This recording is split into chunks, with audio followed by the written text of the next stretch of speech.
કેવી હે? જૂની ગાડી. અત્યારે નવી જો આપણે આરટીઓ માં જે દીધી ની ગાડી હવે આપણે આ ગાડી ક્યાં દઈ દીધી? આરટીઓ માં દઈ દીધી, આપણે જમા કરી દીધી. ક્યાં કરી? હે, શું નામ છે આપનું? મારું નામ રાજેશભાઈ ગોવિંદભાઈ મયડ. રાજેશભાઈ, ખાસ કરીને તમારો ટ્રક એક સરકારને જમા કરાવવામાં આવ્યો છે અને ખાસ તો તમારા ઘર ઉપર એનો નંબર પ્લેટ લગાડવામાં આવ્યું છે, શું કહેશો? મારે એક 1988 મોડલ હતું, 35 વર્ષ જૂના ગાડી થઈ ગઈ, એટલે મેં વિચાર્યું કે સરકારના નિયમ પ્રમાણે જે 15 વર્ષ પછી જમા કરવી, ને સરકારે પણ એવો નિયમ પાડ્યો તો 15 વર્ષ પછીની ગાડીઓ જમા કરે તો એની અંદરથી જે જીએસટી લાગુ પડે એમાંથી 2.5 લાખ રૂપિયા તમને મળે.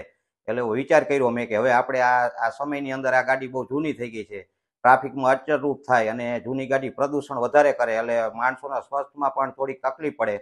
એટલે આપણે એ વિચારીને મેં આરટીઓની અંદર જમા કર્યું. પણ હવે આ સરકારની મારી એક એટલું નમ્ર વિનંતી છે કે આ 15 વર્ષ પછી કોઈ જૂની ગાડી જમા કરે ને જેના નિયમ પ્રમાણે 2.5 લાખ રૂપિયા કે જે જીએસટીમાં જે બાદ હોય એ આપવા માંડે, તો જે જૂના માણસો જે જૂની ગાડીઓ છે એ લોકો પોતાની મેળે જ પોતે જમા કરવા જાય. અને માણસોને પણ મારી એવી અપીલ છે કે 15 વર્ષ પછીની જે ગાડી હોય એ જેમ બને એમ જમા કરે આરટીઓની અંદર, તો એનું સર્ટી મળે છે અને પોતાનું નામ પોતાની પાસે જ રહે. બીજાની ગાડી વેચી તો આપણું નામ બીજા પાસે વયું જાય, પણ આ ગાડી આપણે જમા આરટીઓમાં કરી એટલે આપણું નામ આપણી પાસે જ રહ્યું.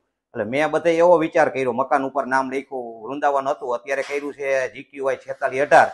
કારણ કે બધા ભગવાનના નામ રાખે, કોઈ છોકરાના નામ રાખે, કોઈ બીજા નામ રાખે, પણ આપણે મકાનની ઉપર જ GQY 4618 નામ રાખ્યું. આવો મને વિચાર આવ્યો. અને માણસોને પણ સ્વસ્થ અને પોતે રહીએ અને કોઈ પ્રદૂષણને વધારે કરે 15 વર્ષ. અને તો આ ગાડીથી તમે અત્યારે પહેલા શું કરતા હતા, એ ગાડીમાં શું વ્યવસાય કરતા હતા, અને અત્યારે એ ગાડીનો શું ઉપયોગ?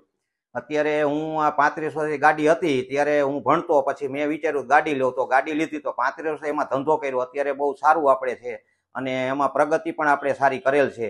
અને કેટલા વર્ષોથી જે અમે આ જીવનની અંદર ઉતાર ચઢાવ જોયા, પણ એ આ ગાડી અમને એટલું બધું સુખ આપ્યું છે, કોઈ રસ્તામાં પણ અમને હેરાન કરેલ નથી. એટલે આપણે વિચાર્યું કે આ જે એક આપણો સદસ્ય છે આપણો કુટુંબનો, પણ છતાંય આપણે કીધું હવે જૂની થઈ ગઈ તો એને અમુક ટાઈમે તો ગમે તે માણસને 100 વર્ષ થાય એટલે જવાનું થાય, તો આપણે ગાડીને 35 વર્ષ થઈ એટલે એમ સમજીને મેં આરટીઓની અંદર જમા કરેલ છે.